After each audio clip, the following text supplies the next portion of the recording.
Micah's breath hitched once, then again. Sharp, dry, like pine needles snapping underfoot. Clara froze, one hand on the wash basin, the other cradling his head. His little chest stuttered beneath her fingers.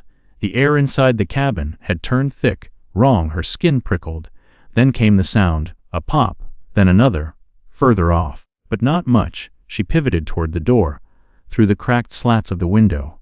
The horizon wasn't there anymore, just smoke, low, red, hungry smoke rising past the ridgeline like something alive. Her knees buckled under the sudden weight of heat. Micah stirred against her collarbone. She gripped the frame to stay upright. She didn't call for help. There was no one for 30 miles. The pine tree nearest the porch let out a low groan. Like it was arguing with God. Clara backed away, already tying the baby sling against her chest with one hand. The heat pressed in through the walls, creeping under the floorboards like a second skin. She turned toward the chest by the door, grabbed the canteen, her husband's heavy coat, and 2 biscuits wrapped in cloth. She did not take the marriage Bible. She did not take the tin-framed wedding photo. She did take the tiny blue sock Micah had outgrown 2 weeks ago, tucked it in her dress pocket without knowing why. When she opened the door, it hit her like a hand, the smell of sap boiling in its veins. The wind howled eastward. Fast and wrong. Fire doesn't move that fast, unless it's chasing something. Clara stepped off the porch barefoot. No time for boots. No time for anything but movement. Micah whimpered as she pulled the coat around him. Too big, too heavy, smelling of Thomas's sweat and whiskey, and the last argument they never finished. She tied the sleeves behind her back. It was like running in a coffin. The trail west climbed the slope above the creek. If she could make it high enough, the fire might skip the rocky ridge, but the slope was slow, exposed, and the fire sounded closer now, crackling and hissing like breath through teeth. Birds weren't flying. The deer had gone hours ago. The pine exploded 50 yards behind them. She didn't look back. The coat caught on a bramble. She stumbled. Micah cried. She kept going. Her feet found the packed dirt trail by memory, already hot underfoot. Her lungs screamed for relief, but the air was tight with smoke. Every inhale tasted like old pennies and burnt sugar. Micah's crying weakened. That was worse than the fire. At the bend near the dead oak, she risked a glance. The cabin. What had been the cabin was already swallowed. The roof fell in on itself like a chest caving under prayer. Something caught her eye. She blinked through tears.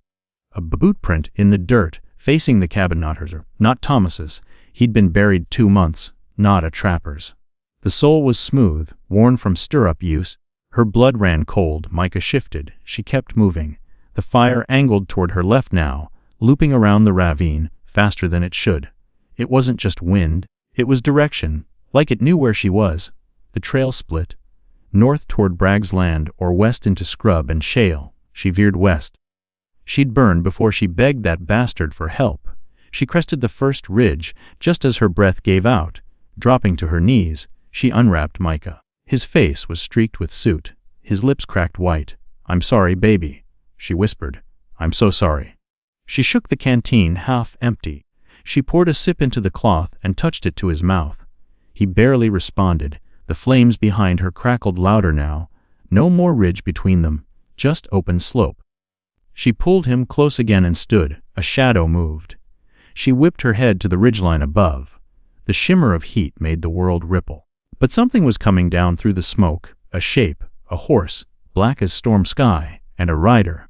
Hat pulled low, duster trailing flame along the edges. The horse reared near the edge of the burning pine. "Can you stand?"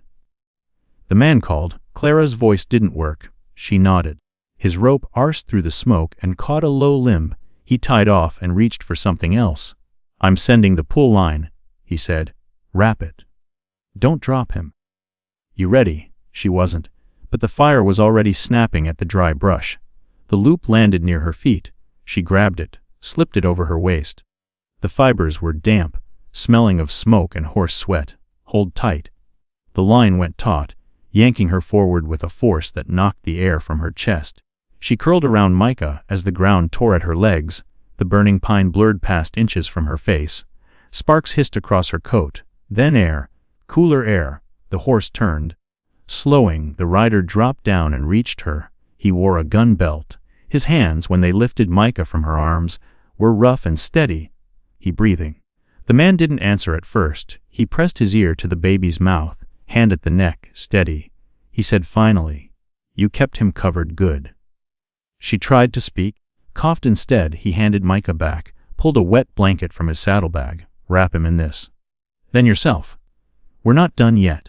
She obeyed. He swung into the saddle, turned, held out a hand. Clara looked at it. His hand was weathered, scarred, older than the voice had sounded. No choice. She took it. The world tipped. The saddle was broad. She sat sideways, clinging to Micah, his face buried against her neck. The man's arm locked around her waist. "Hold on," he said. They rode, not fast, not slow. Each step deliberate, measured. Behind them, fire painted the valley red. The wind changed direction ahead. A split rail gate, a lantern swinging. A ranch the size of a small town came into view. Clara blinked at it through tears, through disbelief. Where are we?" "Callahan Ranch," the rider said, then, quieter. "You're safe here." But Clara didn't feel safe, because deep down some part of her knew. Someone had left that boot print, and someone had meant for her to burn. There's someone inside this fire who doesn't want us out. The smell of charred pine clung to Clara's skin even after she woke. Not smoke. Burnt wood, deep and soaked in the fabric of her memory. She jolted upright, clutching at her chest.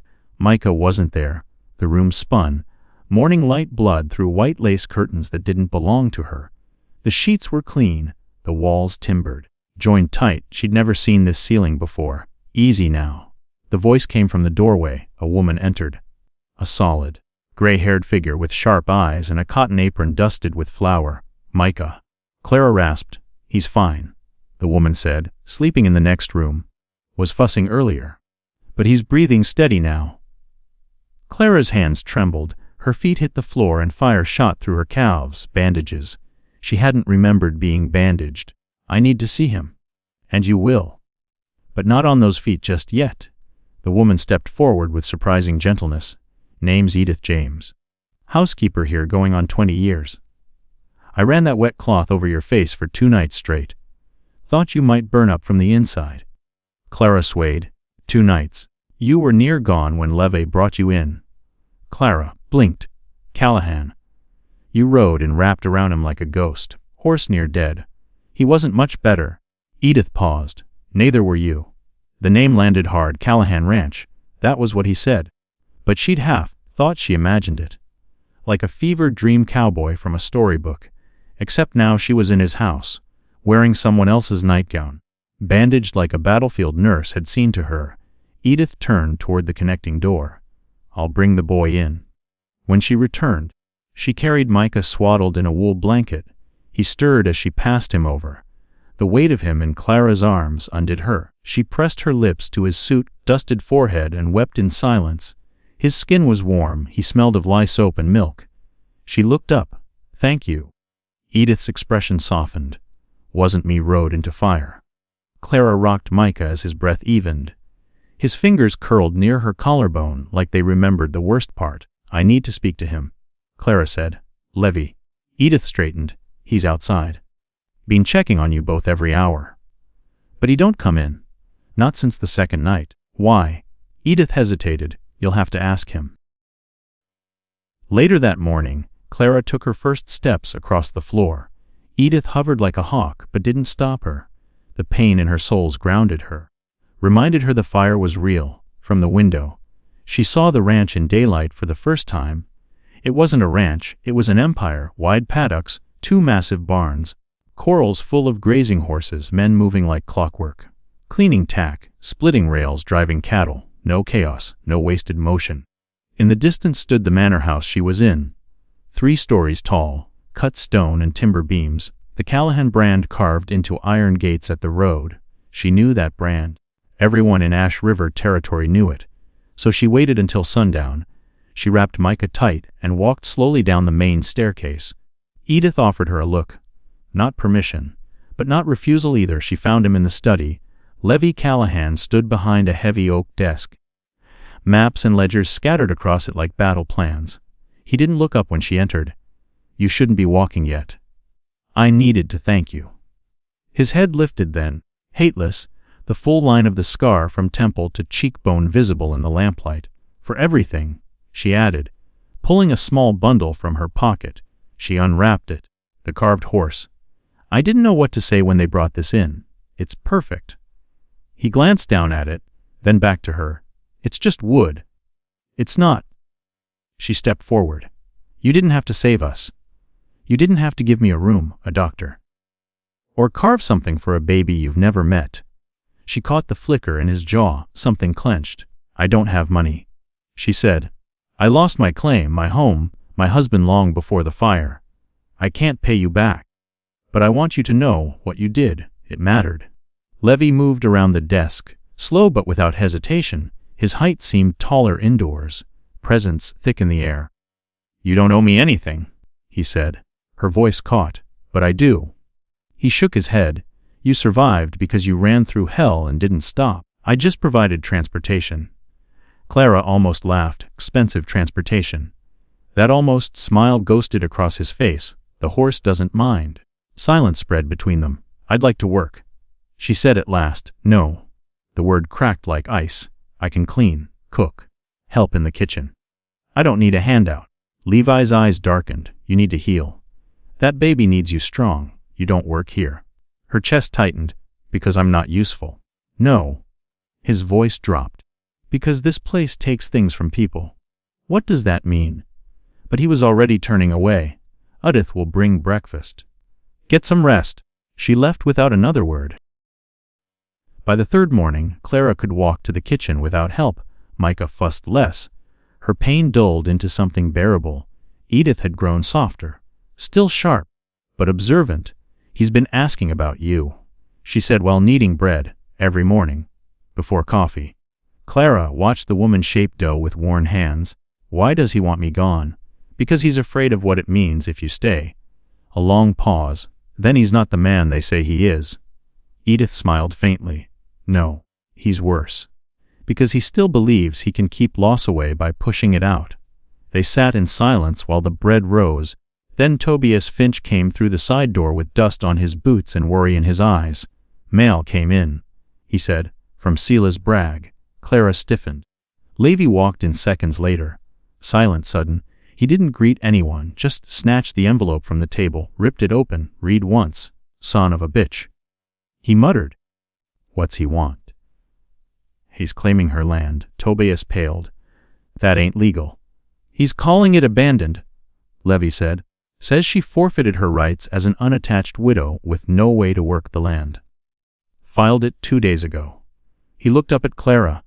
And he knows you're here? Her chest hollowed. You shouldn't get involved. Levi took a step toward her, eyes steady. This isn't about your 40 acres. It's about a man thinking he can take whatever he wants from someone too broke to stop him. I'm not asking you to fight for me. You don't have to. He turned to Tobias. Get the lawyer from Cheyenne.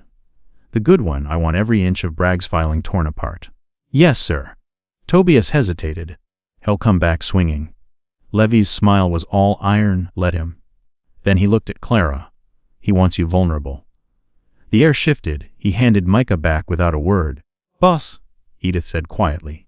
You sure you want this fight? Levi didn't answer. He was already gone. That night, Clara stepped onto the porch. Micah slept in her arms. A lantern burned near the railing. From the darkness, a horse whinnied. She looked out across the land. All this because she wouldn't burn quietly, inside the house. Someone carved wood by firelight. Bragg knows you're here. The wind changed sometime before dawn. Clara felt it before she heard it. Cooler, drier. Brushing along her jaw where she'd fallen asleep in the rocker with Micah on her chest. The ranch had its own rhythm, creaking boards. The distant low of cattle. Boots crunching gravel at shift change. She'd started to know it. This wind didn't belong. She stirred. Micah shifted with her, his breath steady, warm, inside the house. Dishes clinked faintly in the kitchen. Someone laughed, low, unsure. Then stopped too fast. Clara sat up straighter. A knock sounded, not from the front, back door 3 raps. By the time she opened it, Levi was already there, hat in hand, coat damp from early frost. Tension wound through his shoulders like barbed wire. You should come inside, she said. Too many ears. He nodded toward the slope behind the barn. Walk with me. Clara hesitated, then stepped out, pulling Micah's sling tighter around her. The cold bit through her shawl. Levy didn't speak until they were past the smokehouse. I sent word to Catherine Wells. She's the best land lawyer this side of Cheyenne. If anyone can crack Bragg's filing, it's her. What did he file? Full claim. Says the property was abandoned. That you're not in fit condition to hold it. Calls it a danger to the county if it sits unused. Clara looked down at the dirt path, still dark with dew. He's not wrong. I don't have the money. Or title records. Or proof I lived there long enough. You had a home. You had a child on that land, and nothing to show for it now. They stopped near the old split rail fence. Levy placed his hand on a post and looked out toward the east. I buried men for less than what Bragg's trying. Clara didn't look at him. And I'm just a widow. You're not just anything. The silence between them thickened. Micah stirred. Clara soothed him with her fingers. He'll grow up without knowing where he came from. That's what Bragg is taking. He's taking your name, Levy said. And he won't stop with the land. Clara tightened the shawl. Then what do we do? You stay here, with the boy, until we make this legal. And if we can't, Levi turned to face her fully. We can. But he didn't sound sure. Rosaline Vega arrived just before noon, wrapped in a wool poncho and leading a mule with 2 panniers full of herbs. She moved like someone who belonged nowhere, but knew everything about everyone. Edith met her at the gate. Clara watched from the porch, squinting through the rising sun. I thought she kept to herself, Clara said. She does, Edith replied, until someone needs saving. Rosalind entered the house like she owned time. She touched Micah's cheek without asking, sniffed him, then nodded once. He's good. Still has fire in his lungs but no heat in the core. Thank you, Clara said. Rosalind looked at her. You've lost something. My land, Clara replied. No. The woman's eyes were dark, hard, something else. Something older. Clara flinched. She looked down. Rosalind didn't press. You'll need more than a lawyer. Like what? Presents.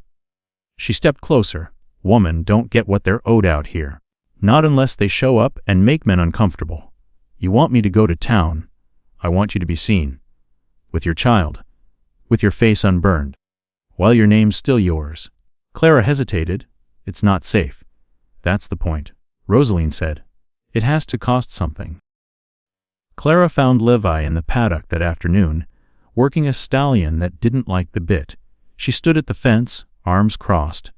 I want to go into town. He didn't look at her. Nundo, I want people to see I'm alive. I want my name on their tongue. You walk in there, Bragg's men follow. You'll get spit on before you get heard. I don't care. Levy stopped, slowly turned toward her. Mike is safe here. You're healing. You can't risk that to prove a point. Then what do I do? Her voice cracked. Let him take everything.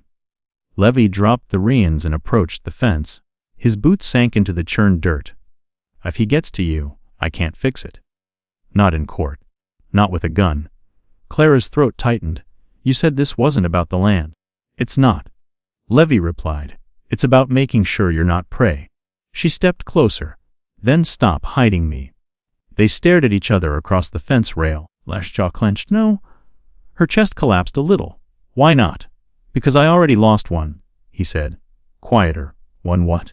But he didn't answer. At dusk, Rosalind approached Clara with a folded piece of paper. It's a baptism record. She said your son. Handwritten, witnessed, and signed by me. Proves you were there. Will it be enough? No. But it's something. Clara took it. The ink was still fresh. Rosalind looked down the ridge. There's more coming. You feel it? Clara nodded. Then be ready. The healer said. Bragg doesn't waste time. That night, after Edith took Micah, Clara sat alone near the porch rail, legs tucked beneath her, Livy's carved horse in her lap. She traced the wood grain slowly. Again and again, in the silence, Boots approached. Levy stopped at the steps. Didn't sit. You carved this for him, Clara said. He nodded. Why? I needed something solid. And you? He looked away. I don't get solid things. Clara stood, walked down the steps until they were face to face. "I want to fight," she said. "I know. Will you help me?" His voice was raw. "I want to, but—" Levy stared past her, into something she couldn't see. "Every time I help, I lose more." She stepped closer. "Maybe that's the price." His eyes flicked to hers, and for a moment something cracked open behind them, a sorrow old as the land, but he turned, walked away. Clara woke to voices outside her window, low, urgent. She moved to the sill. Tobias stood with Levy, holding a crumpled envelope. The ranch foreman looked angrier than she'd seen him. "He knows," Tobias said, "about her. About the boy." Levy didn't speak, his watching, from the ridge.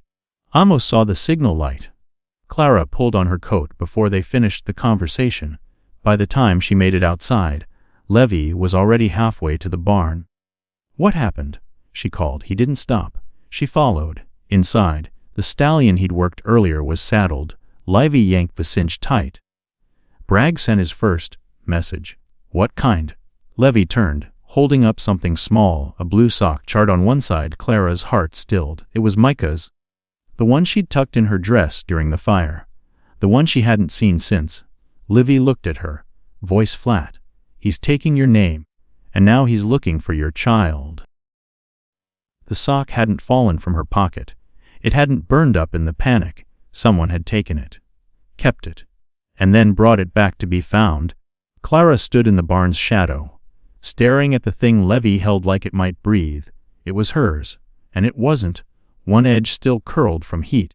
The rest looked almost clean. "Where did you find it?" she asked. Levy answered without looking up. "Hung on the pump rail. Like a damn flag." Her stomach turned. "Who put it there?" "Someone who wanted us to know they were close." Tobias stepped forward from the door, his face grim. "Amos saw movement last night up on the north ridge.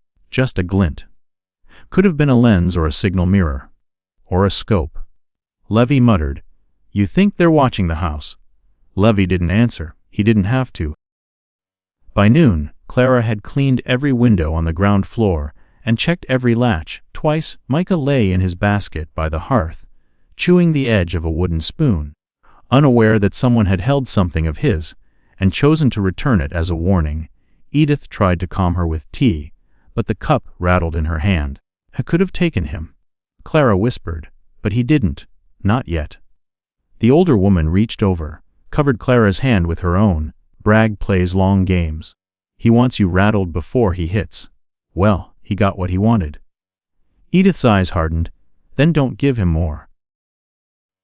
The ranch felt different that day, slower, tense.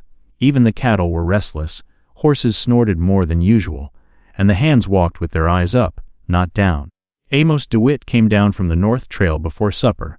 His coat was dusty, rifle slung over one shoulder, and his face unreadable. Clara met him at the gate. "Did you see them?" He shook his head. "No sign up top. But I found something else." He reached into his coat and pulled out a silver button, old, engraved. This was lodged in the tree bark near the ridge overlook. "Too new for the trapline, boys." Clara took it.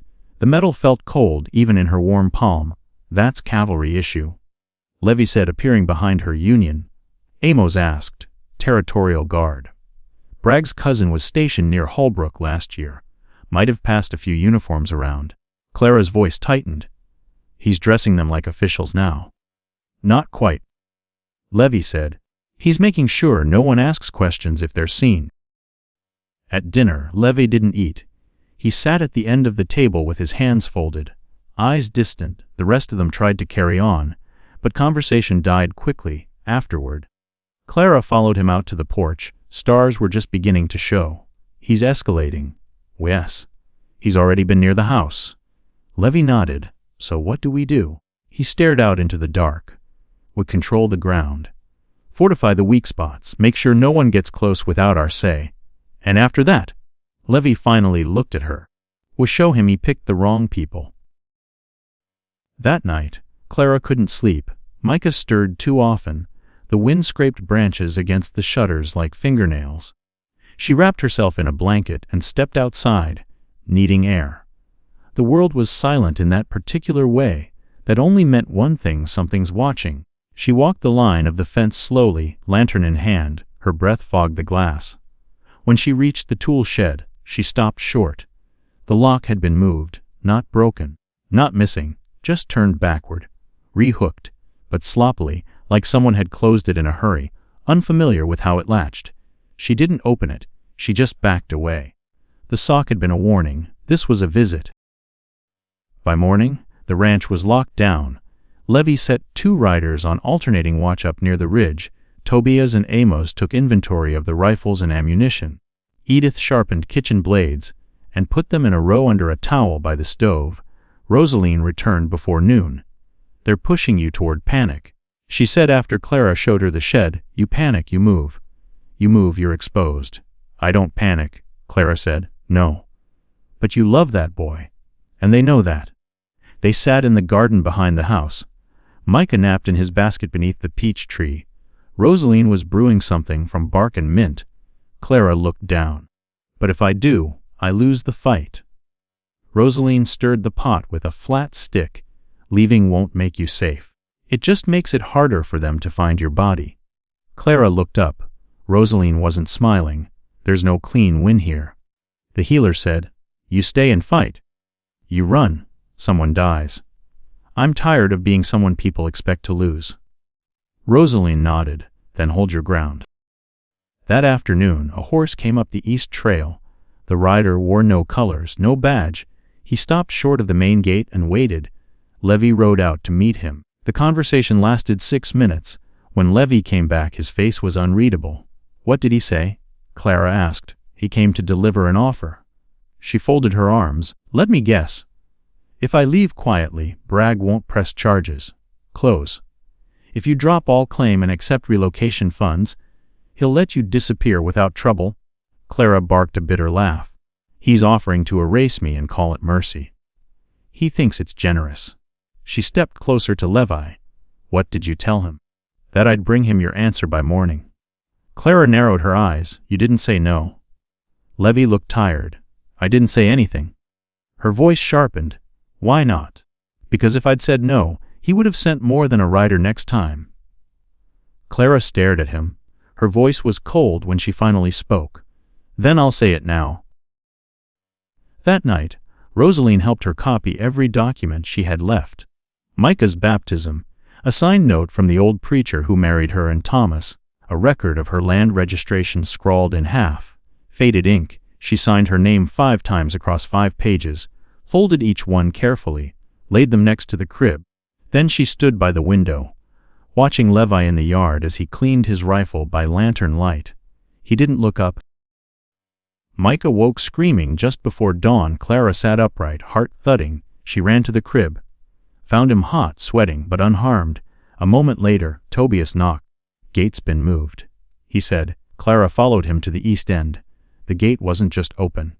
It was twisted, one hinge broken, boot prints in the dirt, no sign of horses. They came in on foot. Tobias muttered. Levy arrived, rifle in hand, fan out. "Check every shed." Clara didn't wait. She ran straight to the main barn, heart slamming. Inside, she found it. A small bundle on the floor near the hay pile, wrapped in cloth. She unwrapped it slowly, hands shaking. Micah's teething ring, the one that had disappeared last week, inside the cloth. Something else, a child's drawing, charcoal. A crude image of a woman holding a baby next to them. A man with no face, no signature, no note. Levy stepped in behind her. She turned. "Why are they doing this?" He looked at the drawing, then at her. "They're not trying to scare you." "What then?" He spoke the words like they tasted of ash. "They're trying to break you before they take him." And behind them, on the far end of the barn, a shadow moved. The shadow darted behind the far stall, fast and low. Levi was already moving. Gun-drawn footsteps silent across the packed dirt. Clara didn't breathe, didn't move. The drawing in her hand crinkled under her grip. "Stay here," Levi hissed, and disappeared into the shadows. Clara crouched instinctively, wrapping the teething ring back in its cloth and slipping it into her pocket. She edged toward the side wall, one hand brushing against the splintered beams as her eyes adjusted. Then a sharp crack, the sound of hooves slamming against wood. A grunt. Levy shouted, "Stop him!" A figure burst out from the rear of the barn. Skinny, maybe 17. Clothes too big, hat pulled low. Clara lunged, not to grab him but to block the only open exit. He swerved, slipped in straw, and fell hard. Levi was on him in seconds. The boy twisted, flailed, but Levi had him pinned, arm twisted behind his back. "Who sent you?" Levi snapped. The kid spat. "Ain't supposed to talk to you." "Yeah. Well, I'm not supposed to let you leave." Clara stepped closer. The boy was breathing hard, eyes wild beneath the hat, dirt smeared across his cheek. One side of his shirt was torn. "Caught on something sharp. Check his pockets." Levi muttered. Clara hesitated, then reached, inside the boy's coat, a folded piece of paper. Fresh ink, unsealed. She opened it. 4 words. "She burns or gives." Clara stared at the paper, heart turning cold. Levi read it over her shoulder, jaw tightening. The boy sneered. "You scared now, lady?" She slapped him. The sound cracked across the barn louder than the horse's kick. The boy looked stunned. So did Levi. "You don't get to call me scared," she said through clenched teeth. "You don't even know what scared is." Levi pulled the boy to his feet. "Who brought you here?" "Won't say." "Then I'll wait till you want to." The kid opened his mouth, then froze. Clara followed his eyes. To the doorway. Tobias stood there, in his hand a small black revolver. His face had gone pale. "Boss," he said, "there's more coming." By noon, the front gates had been barred with extra lumber. Livy posted Amos and 2 others with rifles at the south overlook. Clara, despite protests, stood on the porch with a pair of field glasses. Dust on the horizon. 4 riders, still far, not Bragg himself, hired men. She turned to Levi, who was scanning the ridge. "You still think this is about my land?" "No," he said. "Now it's about pride." "His or yours?" He didn't answer. Edith came out with water. Rosaline followed, carrying a pouch of dried herbs. "They're pushing for a confrontation," Rosaline said. "They want blood to start here." Clara looked down at Micah in his sling. "Then they'll get it." Levi cut in. "Not unless we choose it." Tobias appeared from the barn. Boy cracked. "Said they were paid in coin, not paper. Promised more if they could get something personal." "Like what?" Clara asked. "Hair, sock, shirt.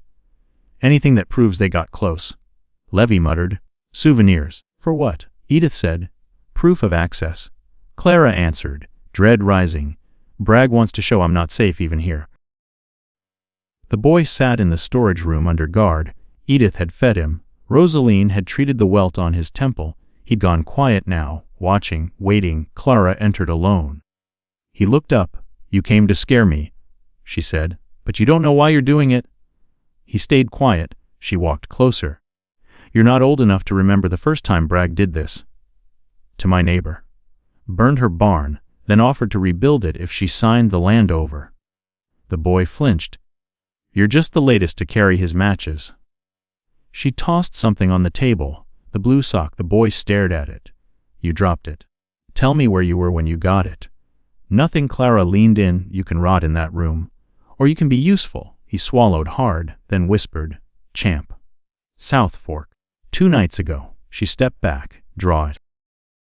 The crude map was good enough. By sundown, Livy, Amos, and Tobias were saddled and ready. "You're not coming," Levi told her. She ignored him, strapping on her coat.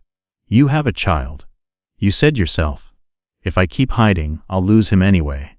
Levi's voice was steel. "You leave this ranch, and I can't guarantee your safety." "I don't want safety. I want truth." They stared at each other. He relented first. They moved at dusk, riding light and quiet, cutting east along the creek before swinging south toward the fork. Clara rode behind Levi, the same way she had during the fire. Only now the threat wasn't flame, it was men. They reached the fork past midnight. A camp, 5 tents, 3 horses, a small fire banked low. Clara dismounted, heart pounding. Levi handed her a pistol. "Only if you need it." She nodded. They approached from 3 angles. Levi signaled Tobias. Then Amos. They moved as one. Clara stood back, breath caught, inside the main tent. Levi found it. Letters, dozens, all marked with Bragg's seal. Payment notes, assignments. One in particular. Retrieve item of value from subject. Infant clothing or keepsake preferred. Clara saw it over his shoulder. Her mouth went dry. Then Amos shouted. Movement. 2 men tried to run. Tobias fired once. Into the dirt. They stopped. Hands up. No fight left. Levi turned to Clara. Now you've got proof." They rode back at first light with the letters, the map, and 2 prisoners tied behind their saddles. The sun rose blood orange behind them, casting long shadows over the hills. Back at the ranch, Rosaline and Edith stood waiting. Clara slid off the horse before it stopped moving. Micah was asleep in Rosaline's arms. Clara held him like she'd just won him back from the edge. And maybe she had. That night, Livy called a meeting. In the dining room, around the long table, the ranch hands gathered. Rosaline, Edith, even the boy, now less defiant. Livy dropped the letters on the table. "Bragg made this official," he said. "He's using mercenaries. He's targeting civilians. And he's trying to take what doesn't belong to him."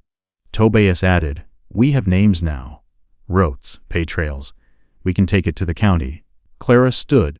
She looked around the room, at each face, each scar, each silent agreement. "We don't just defend anymore," she said. "We expose." Rosalind nodded.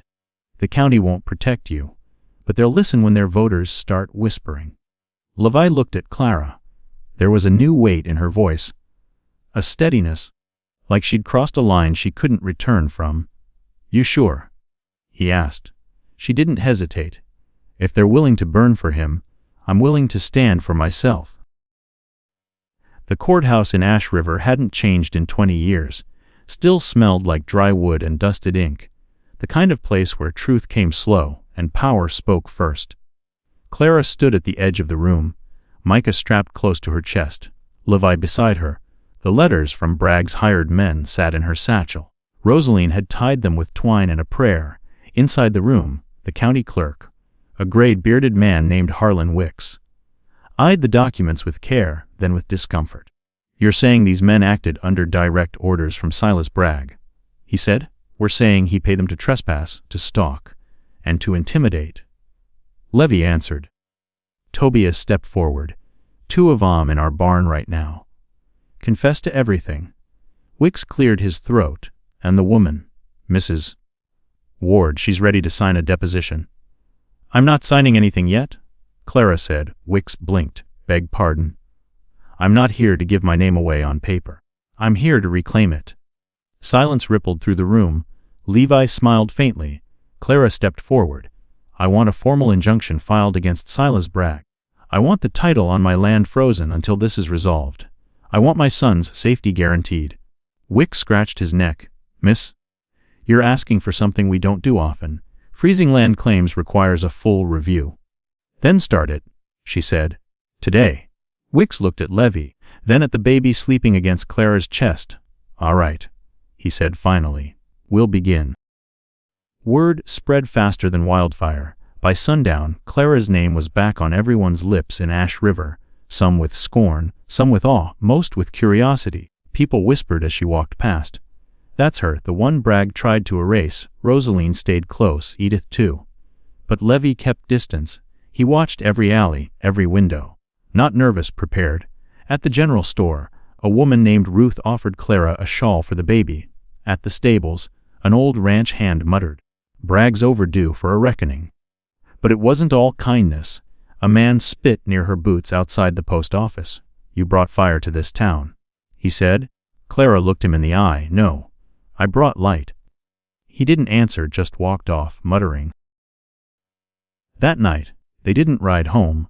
They stayed in the loft above the livery, safe but not comfortable. Levi didn't sleep.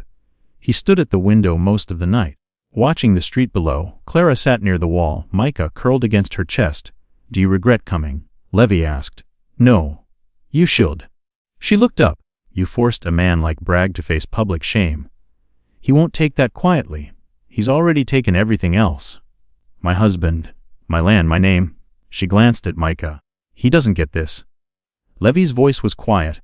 "He's not finished." Clara leaned back against the wood. "Neither am I." The hearing was scheduled for morning. Clara wore her plainest dress, clean, pressed, no jewelry, no distraction. Rosaline offered her a ribbon to tie back her hair. She said, "Not vanity." They entered the hall at 9 sharp. Bragg was already there. He sat on the far bench, flanked by 2 deputies and a lawyer with a silver pocket watch. His eyes met Clara's. He didn't smile.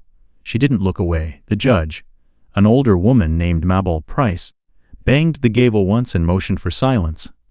This hearing is to determine the validity of the emergency injunction filed by Clara Ward against Silas Bragg. She said, "We'll hear both sides."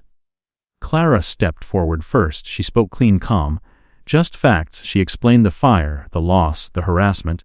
She held up the letter from Bragg's men and let the judge see the handwriting. Then she lifted Micah into view. "This is the only thing left of what I built," she said. "And he tried to take even that." Bragg's lawyer objected. Speculation. Clara met his gaze. "Intent leaves a trail." Levy submitted the rest. Witness statements, hand-drawn maps, pay records. The judge listened, took notes, didn't speak. Then Bragg stood. He wore a suit too fine for ranch work and too tailored for humility. He denied everything, said the men acted alone, said Clara had abandoned her land and fabricated danger to stir sympathy. "She's been living off charity on Callahan land," he said. "This is nothing more than a performance."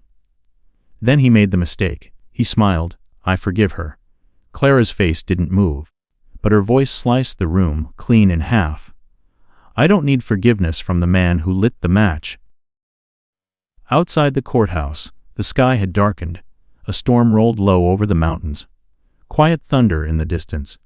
Levi helped her into the wagon. Micah slept through it all. Judge said she'll decide by morning. Levy said, "But you made your mark." Clara looked out toward the hills. "He's going to retaliate." "Yeah. What do we do now?" Levy pulled the reins. "We go home. We reinforce. We wait." As the wagon pulled away, Clara looked back one last time. Bragg stood in the doorway of the courthouse, watching. He didn't wave, he didn't smile, but he mouthed something, one word. Clara read it clear: burn. And the rain hadn't started yet. The rain never came. By morning, the sky had cleared, but the air held something worse than storm. Silence, not the peaceful kind, the loaded kind. Like the land itself had stopped breathing, waiting for the next sound to be a shot. Clara sat at the kitchen table, folding Micah's clean clothes into piles that didn't matter. Levi stood by the window, one hand resting on the frame, thumb tapping slow and steady. He hadn't spoken much since they got back from Ash River. Neither had anyone else. Tobias had doubled the watch overnight. Amos barely slept. Even Edith had started locking the cabinets like something might come for the sugar. Then came the rider. No dust trail, no warning. Just the soft clop of hooves in the early light. Rosaline spotted him from the orchard and called out low.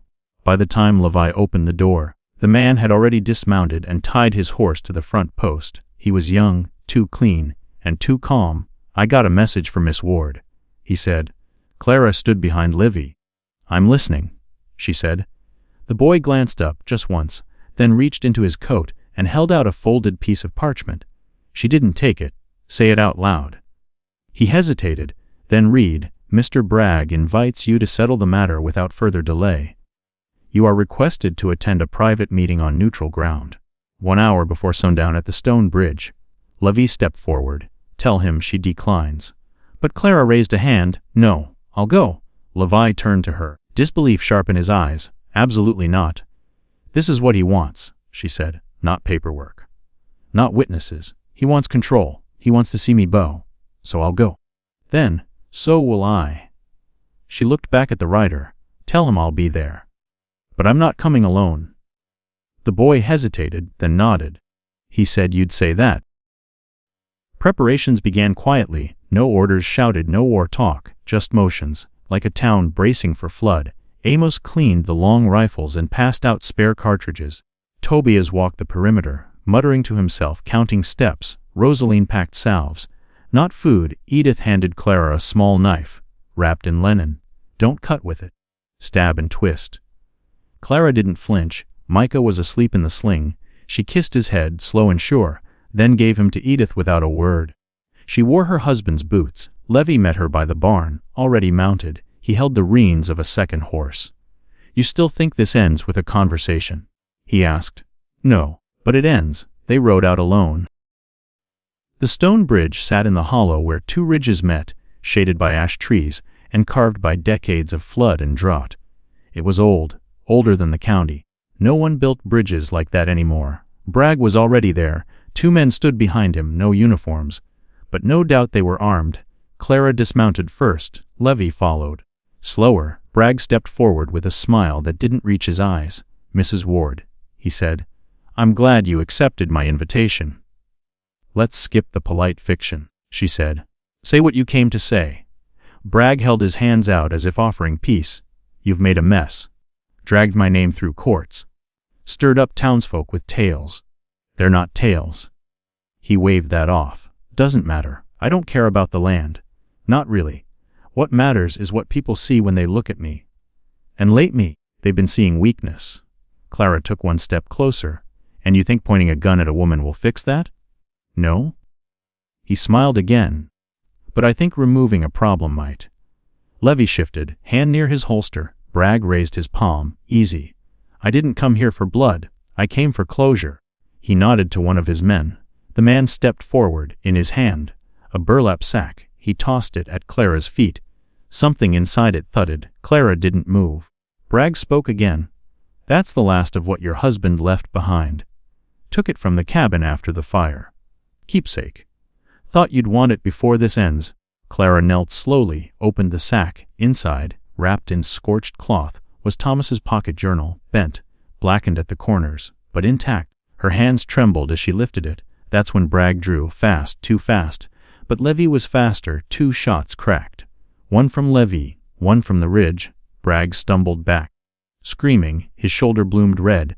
One of his men reached for his gun but fell before he touched it. Amos's shot from above. The second turned and ran. Bragg was on the ground, writhing. Clara stepped over the sack and looked down at him. "You think this ends here?" He spat. She crouched beside him. "No," she whispered. "This ends when no one remembers your name." Then she stood. Levy pulled her back. "We're not done," he said. "We are," she said, holding the journal. "He just doesn't know it yet." By the time they got back to the ranch, Bragg's men had scattered. Word of the bridge meeting spread fast. People talked. Some cheered. Some stayed quiet. The judge's ruling came at sunrise. Land title frozen. Full investigation ordered. Bragg's name removed from county petitions. But none of that mattered when Clara stepped into the nursery and held Micah again. He grabbed her finger like it was the only thing in the world. And for her, it was. Levy stood in the doorway, watching. He didn't speak. But she saw it, the shift, the quiet acceptance, and something else. Guilt, maybe, or grief. He turned to go. She called after him. "You told me once you lost someone." He paused. She held up the journal. "Me too." He didn't look back. But he said something before walking out. "You're not what I lost. You're what I never had the nerve to keep." The ash trees by the stone bridge turned gold as the season shifted. Autumn in the territory came quick. Burnt skies, colder nights, and wind that carried more memory than sound. Clara walked the edge of the orchard behind the house. Micah balanced on her hip. He was heavier now, steadier. He laughed at the way the wind tugged at his curls, and she laughed with him. Because no one was watching, and sometimes laughter was the only thing that made sense. The ranch was quiet. Not dead. Just breathing easier. Bragg was gone. He hadn't died that day. But the weight of what came after had crushed whatever remained of the man. The investigation stripped him of land and leverage. His name, once spoken like a warning, now drew silence. He left Ash River in the middle of the night 2 weeks after the ruling. No one knew where he'd gone. No one cared. Tobias stayed on, helping run cattle and fixing fences with a kind of quiet pride. Amos took over the eastern range and brought his sister down from Flagstaff to help with the books. Edith kept baking like the county depended on it, and Rosaline, well, she planted roots. A clinic of sorts, herbs, bandages, clean hands. People came from towns over now. For the first time, they called her by her real name. Levi didn't stay. He left before the first frost, no note, no ceremony, just packed his saddlebag. Checked Micah's pulse one last time with a faint smile, and rode out before dawn. Clara found a silver button on the porch swing the next morning. She never asked anyone what it meant. Some endings don't need explanation. Weeks passed, then months. Micah turned one with a small cake and a wooden horse Amos carved from a pine stump. The orchard bloomed late, but strong. Clara mended the roof herself, At night, she read from Thomas's journal, not out loud. Not always, just enough to remind herself who she'd been, who she still was. He'd written mostly about weather, soil, crop rotations. But between the lines, there were fragments, moments he'd captured like pressed leaves. She braided her hair today without asking me to help. It means she's healing, I think. Micah kicked when I sang off key. Smart boy. I'd trade this whole damn plot for another hour watching her peel apples. Sometimes, those lines hurt more than the silence, but they were honest, and honesty, Clara had learned, was the only kind of survival that lasted. One morning, just after the first snow, a letter arrived, no return address, inside a single sentence in handwriting she knew too well. When spring comes, if you'll have me, I'd like to see the orchard in bloom. She didn't answer, not because she didn't want to, but because some promises only work when spoken out loud. Micah gurgled from the floor, chewing on a strip of leather. She picked him up, kissed his cheek. We'll see, she said softly, one season at a time. On the first warm day of the new year, Clara walked out to the burned edge of the field, the line where the fire had stopped long ago. The grass had come back, sparse, but green, stronger than it should have been. She knelt there for a while, her boots pressing into the earth. Behind her, the house stood tall, rebuilt, reclaimed. Ahead of her, the land stretched wide and quiet. She didn't pray. She didn't speak. She just stayed still long enough to remember what it felt like to lose everything. And then, what it felt like to live anyway. When she finally stood, wind moved through the trees like a voice with no words. She turned back toward home. Micah was waiting, and so was the morning, because some names are taken, but others, we take back.